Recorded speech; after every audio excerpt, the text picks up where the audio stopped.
Right guys, welcome back to the channel.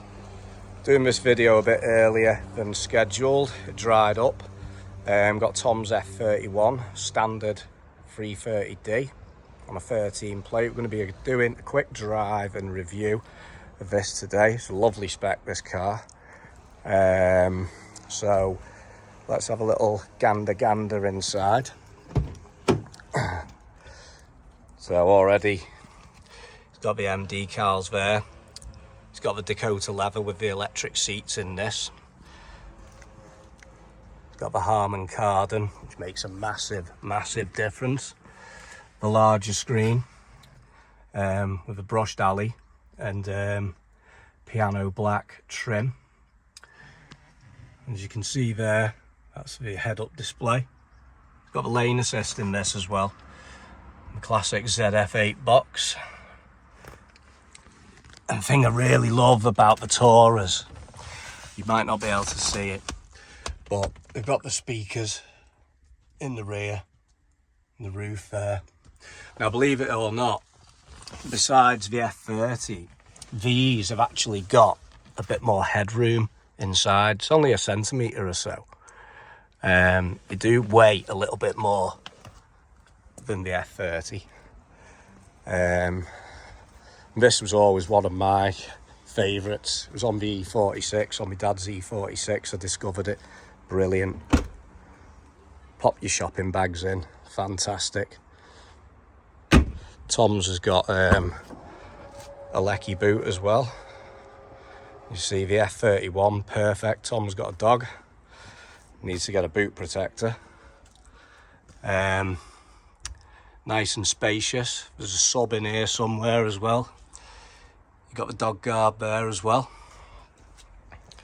Really straight car this as well. Good condition. A few mods coming to it soon on the channel, so stay peeled for that. It's got nice msport steering wheel. I'd say if you check my F30 out, this is a better spec. So we're going to get in it now, take it for a little spin and see how it fares up. And you never know, the F31 could be the car for you. So let's get out in it. Right guys, so we're now out on the road in the F31 30 diesel.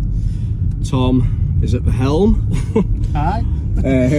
So we're just gonna have a little drive. We're actually heading out to countryside now, which this is my first time as a passenger, and actually my first time I haven't been in Tom's F31. What was that then? Lane change warning deactivated. Lane change warning deactivated. So he's got all this fancy stuff on his, which I haven't got. Gutted, poverty spec, as I said before. But yeah, so nice car. From what I've been in it so far, feels really planted. So obviously it's running the 18 inches as well. So you're on run flats, aren't you? Yes. You're on run flats. Run flats.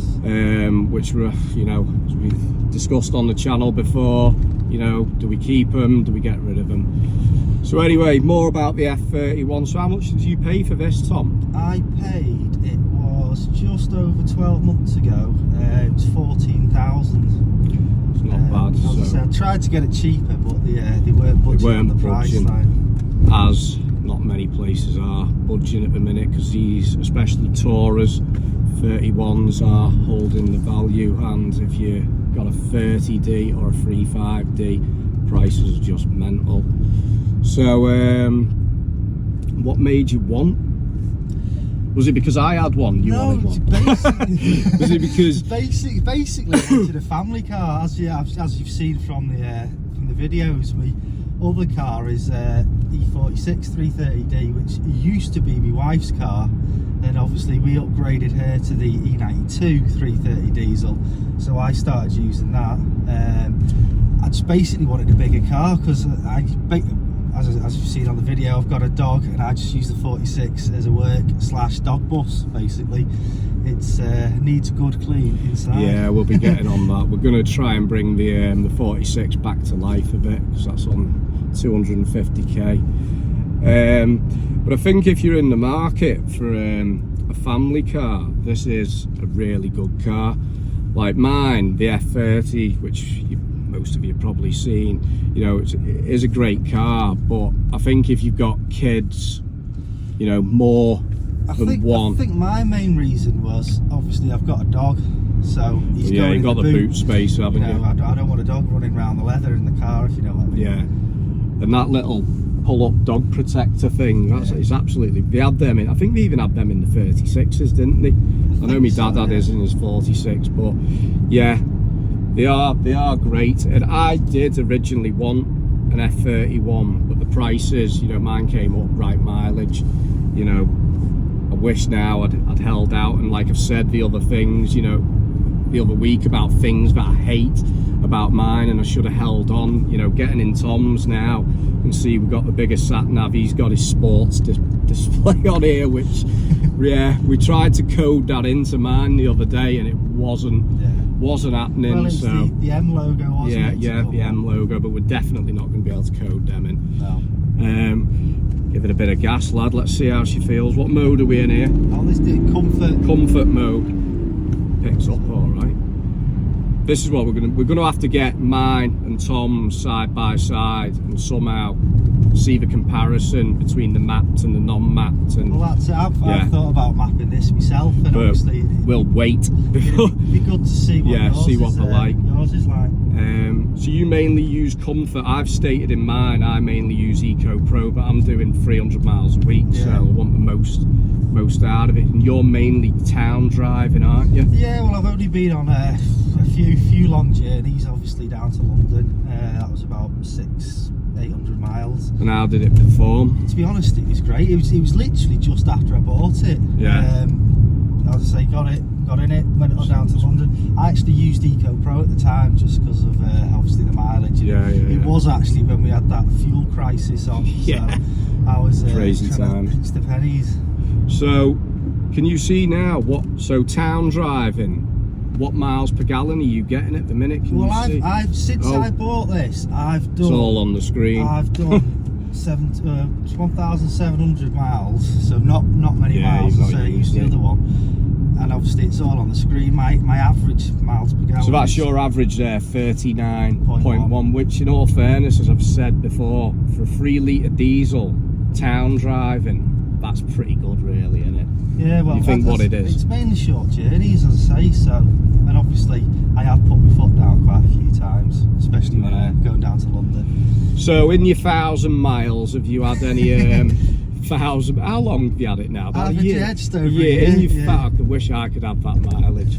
Well, it's on 89,000, and to be honest, I want to keep it low, and it's our family car. We use it if we go anywhere, you know, stick everything in the boot, Steve can go in it. Yeah. You know, it's a nice Steve's car a dog, drive. by the way. So has it cost you anything in the year that you've had it? Have you had to spend any money? The only thing I had to do for it for the last MOT was a rear shock. Right. One of the rear shocks had gone. What did that cost? How much did that cost? As I say, I was going to do it myself, but because it was at the garage, I just got them to do it. I think with the MOT, how much? I think it was somewhere between 80 or 100. It was, was that for the shock? It was just for a single shock. The shock absorber on one side. I wish I'd got both done. So I think it's quite easy to change. So are you having any panics about servicing at the minute? Because everyone on the channel, a lot of people are talking about the 7,000 to 8,000 miles with the timing chains. Well, obviously my main concern is I want to get the gearbox done. Me too. My wife's car, that's on 100. Is it 150? 152, I think she said. We got her gearbox done. When was it? It was on. I think it was on about 110. We just got it done because it was holding the gears ever so slightly. Now I think it sorted it, but I don't drive it all the time. She says it hasn't quite. I believe it's something to do with it's like a little plastic caps in the gearbox on the gear selection, and that's why it's holding the gears. But other than that, you know, it runs absolutely well, they fine. say that these are meant to be sealed for life, but a lot of people on the forums, when they've opened them up, they've needed doing. Well, so Getrag themselves recommend 80,000. Yeah, so I'm going to be looking at getting mine done probably this back end of probably after Christmas, because I've just had it serviced. Like I said, I've kept the about 7,000-8,000, but yeah. So I think, well, you're hands-on, aren't you? So the thing is you've serviced all your cars. Yeah, with this being a newer car now, which this is 2013. Are you going to take this to a garage and get a stamp to keep the history, or are you just gonna? I'm so, keeping this. I'll do it myself. To the servicing, I may well do, because I need to keep it all. Just keep the book stamp. I mean, to be honest though, I think I'm going to keep this car, and I'm not planning on selling it, so I may do it myself every 10,000 or so, but yeah, I'll probably just have to do it annually by the mileage I'm doing. I'll be bugging you to do it on 7,000-8,000, mate. You won't be getting to 10,000.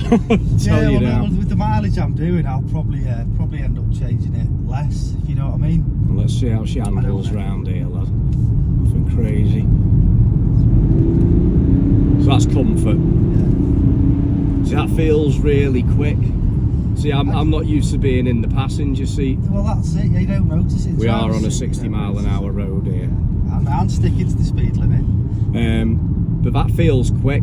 Like I say, get you out in mine. Let you drive mine as well, and I'll have a go in this, and we'll see. We'll get the comparison. Like, be a good comparison video. So we've got loads of content coming up, because we've got a few cars, and I'm surprised I've not got Tom on the channel quicker, because I've known him 25 years. He's my best mate. Full on Beamer fan. As you see there, he's got the E30. So we're going to have other content coming up. So, like I say, if you guys have got any ideas for the channel, or anything you want to see, we're not going to put Liberty Walk wide arch kits. Well, actually, you might going off the E30, but we're not going to be doing anything crazy. But any ideas or any videos, Tom's he's got the BIMA code as well, getting our heads around that. So any questions about coding, we'll be quite happy to help. But my conclusion, just to end the video, on the F31, brilliant, comfortable, spacious. First time as a passenger in one of these. I can't remember what a standard 30D feels like, but I tell you, as a passenger, it feels quick. It's no slouch. And if you're in the market, get the higher spec one. Fair enough, mine's got heated seats, it's got the mid-range stereo, it looks the part, but just being in this with the better spec, the Harman Kardon, the nice display, head-up display, and obviously more of a display in the instrument cluster, I'd just hang on and get the better spec. So we'll be doing a comparison video. We've got some grills coming for Tom's car, and we'll be doing a fitment video of that, and we're contemplating the V-brace. We're going to see what it looks like. He's got the parts, but we'll see what it looks like. And we'll go from there. So any questions about this motor, please drop in the comments. Me and Tom quite happy to help out if you're looking to buy one. And yeah, please like and subscribe, and we are going to be sharing our journey with these cars, aren't we, lad? Yes. So we'll speak to you all soon. And yeah, like and subscribe. Enjoy your Monday evening. Take it easy, guys. We'll see you later. Bye.